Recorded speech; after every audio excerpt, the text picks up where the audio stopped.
All right, we've all heard about Google Podcasts, the new podcast app from Google that enables Android users to have kind of a default app for podcasts, but it's not really default. So, in this episode, I want to kind of review the Google Podcast app.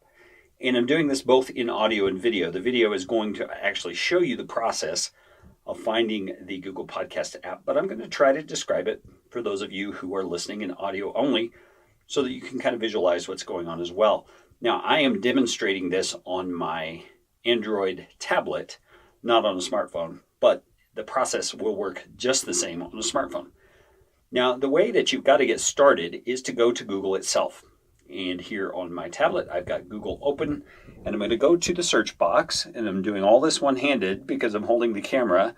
And I've already typed in, you can see right here, it says Podcastification Podcast. That's my podcast. I am going to search for it in Google. So you can do this with your podcast. Search for your podcast. So I'm going to tap on that. It's going to bring up the results. And what I'm looking for, you see here at the top, it's got my website link. The next one is podcastification.com, which is a domain I bought to go directly to my Libsyn account website page. The next one is kind of a duplicate of that. But then right below that, you see Apple iTunes. And below it, look, lo and behold, look, there's playable episodes. You see these. My most recent 3 basically are there. So you see just below it, it says more episodes. Now, before we go there, let's stop for a second. And what if you do this and your show is not there? You don't see these little playable buttons for these episodes. That means that for whatever reason, Google Podcast has been unable to find your show. Now, there is a page that describes exactly what you've got to do on your website in order to make your show findable for Google Podcasts. And I will link to that in the show notes for this episode, which, if you're listening on an Android device or an Apple device, you should be able to swipe to the description for this episode and find that link there.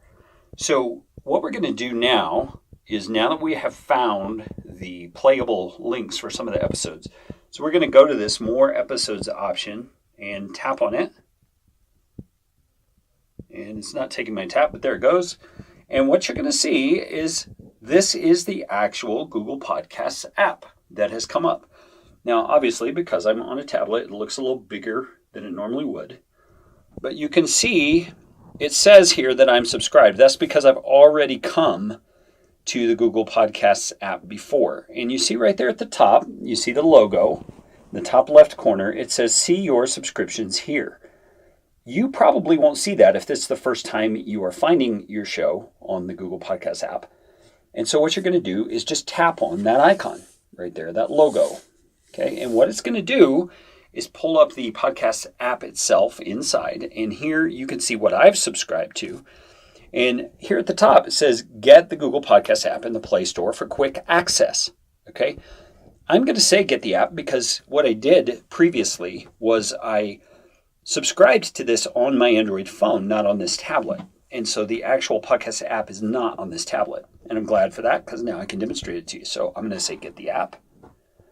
And the funny thing is, when you go to the Google Play Store and you find the Google Podcast app, like those of you watching can see here, you can install it. But what I've been told by the powers that be at Google is that what that's actually doing is that is just installing the icon onto your system so that you can access this more easily. So that's good news, because from now on, I'm not going to have to go searching for my podcast to find it in Google Podcast. I will just have the app. So I'm going to open the app now that it's installed.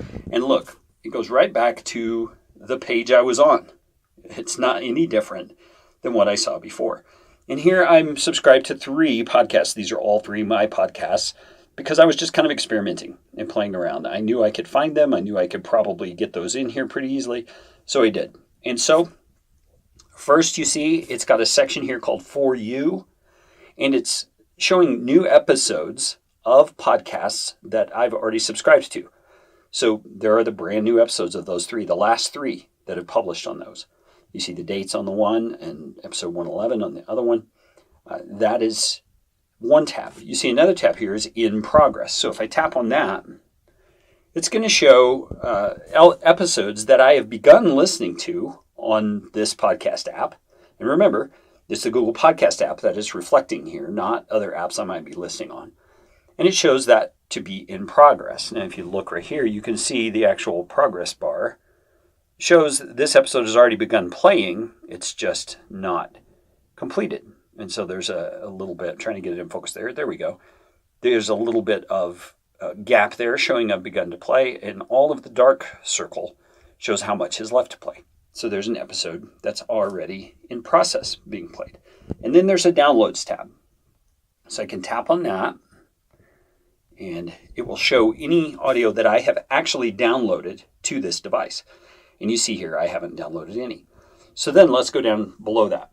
Here, just like in Apple Podcasts or any other podcast player, it has a section where it's showing me other podcasts. It shows top podcasts, which is, Joe Rogan, Stuff You Should Know, TED Radio Hour, all the big names that you typically see in these top podcast listings, and then trending podcasts. So these are ones that others are listening to pretty commonly right now. See, there's some interesting, there's No Such Thing as a Fish, Story Pirates, things I've never heard of. So that's kind of cool that they've got some in there that are not so well known. And in each of these, you can swipe and see others to the sides. So it's got a pretty good search or discovery tool here in this sense. Same thing down here on trending podcasts. Now you can also just scroll up and you'll see top podcasts in society and culture. And then below that, top podcasts in comedy. And you see, you can tell this is kind of web-based because the app itself is scrolling very similar to a web search would. Top podcasts in recreation, top podcasts in technology, in arts, in business. So you can find what you're looking for. Now let's just take the business category here. And like I said, I haven't done all of this before. So I'm going to tap on business up here and see if it will actually open up all of the podcasts in business. It's not doing so. So we're going to have to explore a little more. If you look up at the top of the app, you see there is a search function, a little spyglass kind of a thing, where I can type in maybe a keyword or a particular podcast name that I know. So let me just put in a keyword and let's see what happens. I'm going to type in podcasting to see if my particular show that is about podcasting, called Podcastification, which you're listening to now, actually shows up. So I'm going to search and we're going to see what comes up. Okay, so Joe Rogan came up. Pat Flynn came up. And it's just giving me those two. That's kind of, and then down here is a section for show results.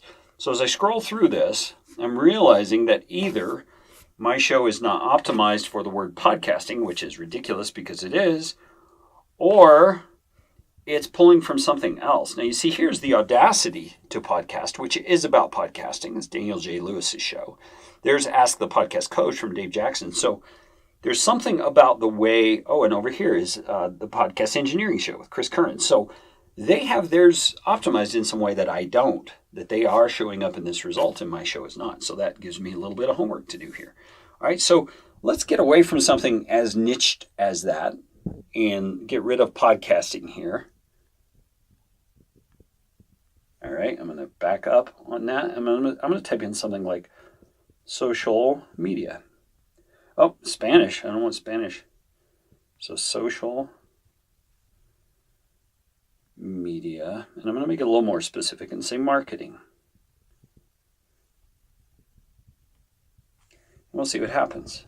Okay, so it's bringing up the Goal Digger podcast. It's bringing up Perpetual Traffic by Digital Marketer. And then down here, The Science of Social by Buffer, Digital Marketing Podcast. So that topical search was very accurate. Look at all these options that are very much what it was I was searching for. So that tells me that my show is not optimized well.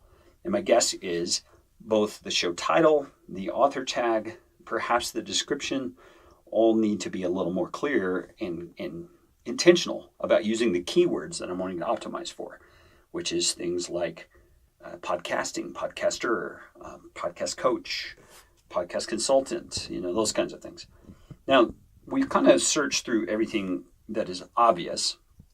So I'm going to go backward a few steps, back to the main page here where my subscriptions are and those kinds of things. And notice I can subscribe on any of these. I'm just going to take the example of Stuff You Should Know. I'm going to click on that and show you that once you select a podcast, you have the option up here to subscribe.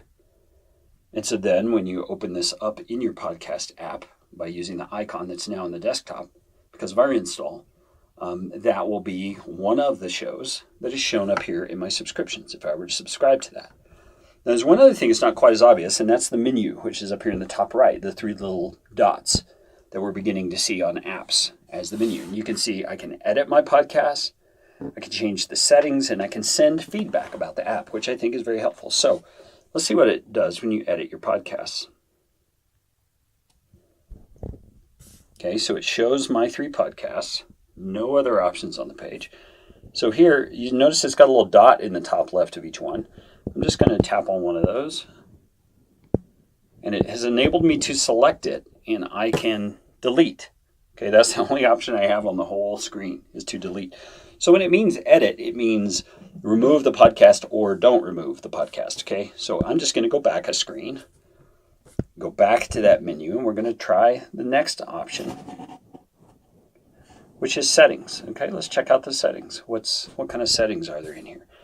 Okay, I can remove the completed episodes, or I can remove unfinished episodes. And it looks like I can choose the time frame. I can do it after 24 hours on the remove completed episodes. I'm going to tap that and see what my other options are.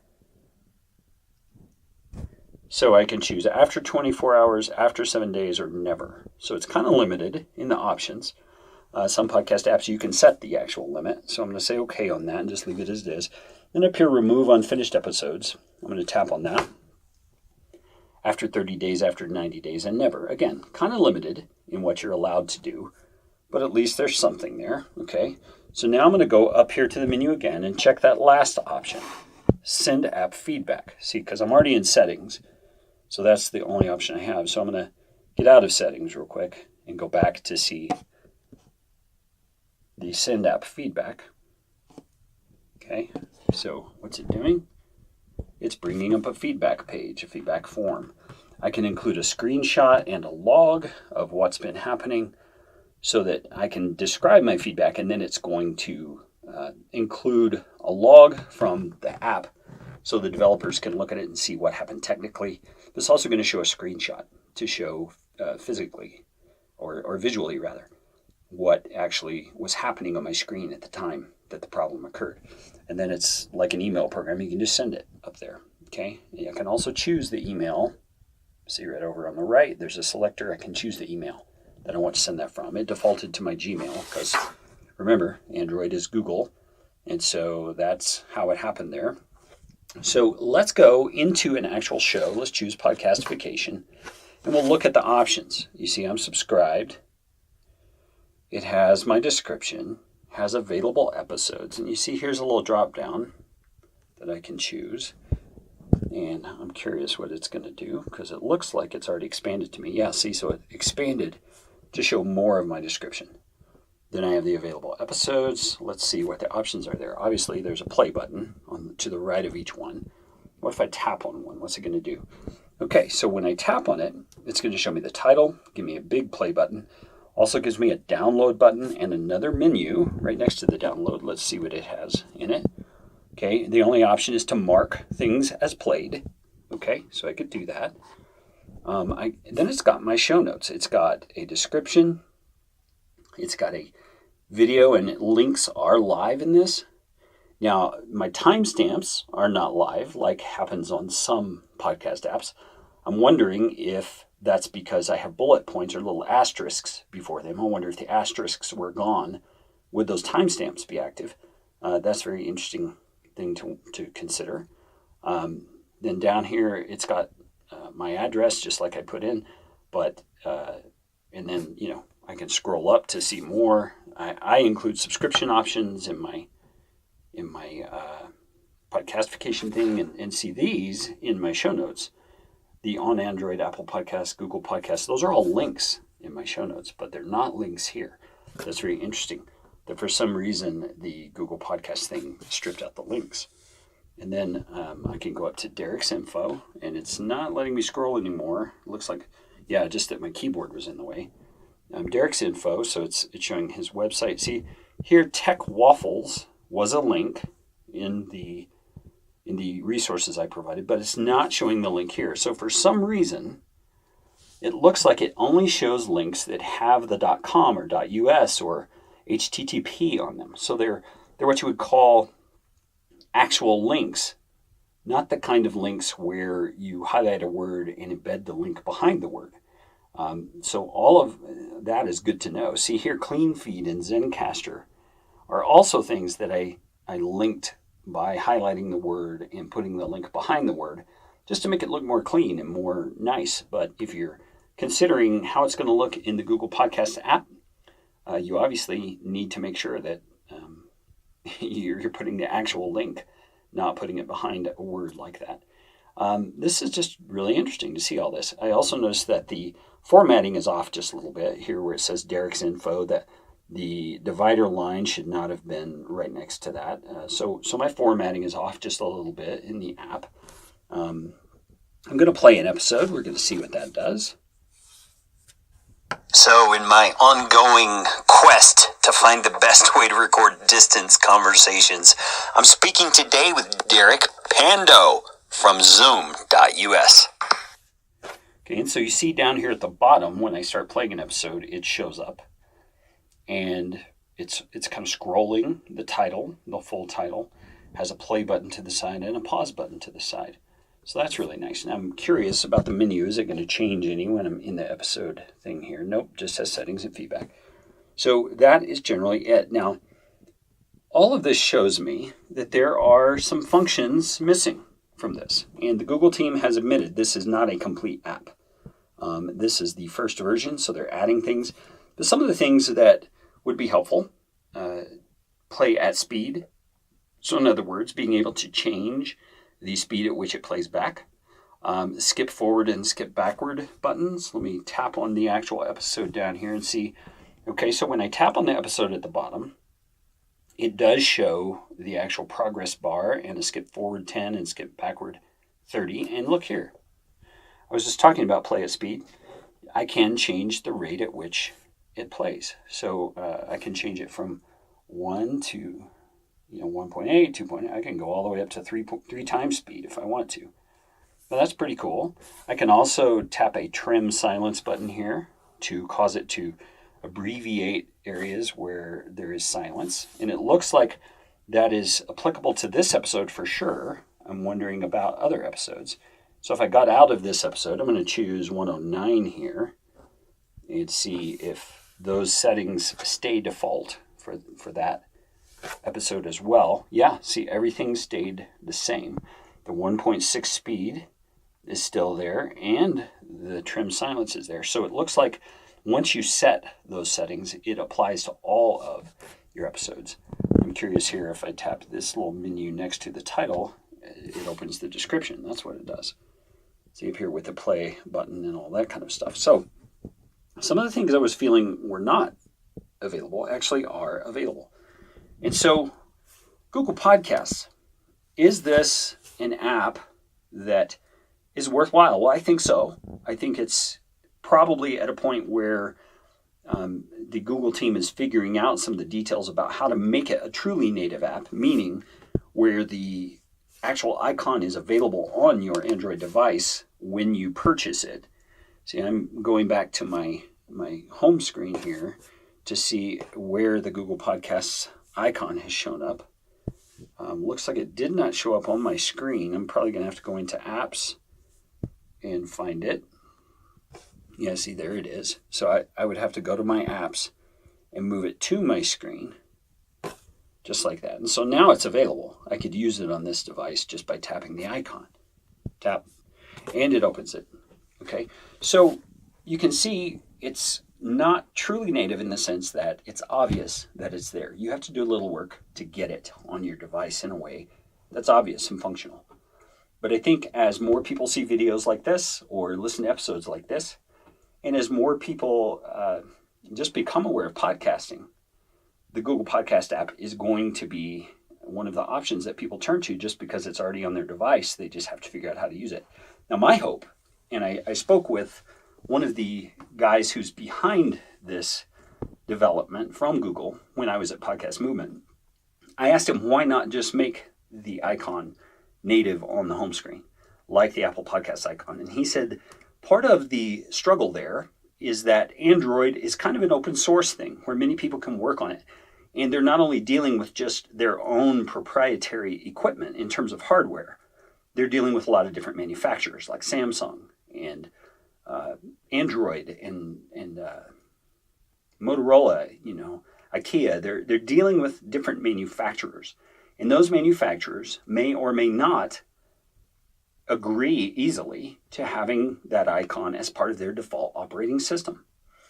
They may have their own podcast app that they want to have as the default. So I'm sure the Google team is, so to speak, in negotiations with those manufacturers, trying to figure out a way to make this default. And I can't see that being anything but a win for everybody involved, because they are going to be able to increase the use of their devices and increase the use of podcasting in general, which is going to make the whole industry go bigger. And so that's my quick review of the Google Podcast app. What do I think? I think it's pretty cool. I think it works pretty well for what it is. There's a lot of functionality like choosing specifics on episodes and things like that I'm sure they're going to improve on over time. But overall, I think it is a very admirable, very workable first step for a podcasting app for Android devices that is default on the device. I just want to see it become truly default.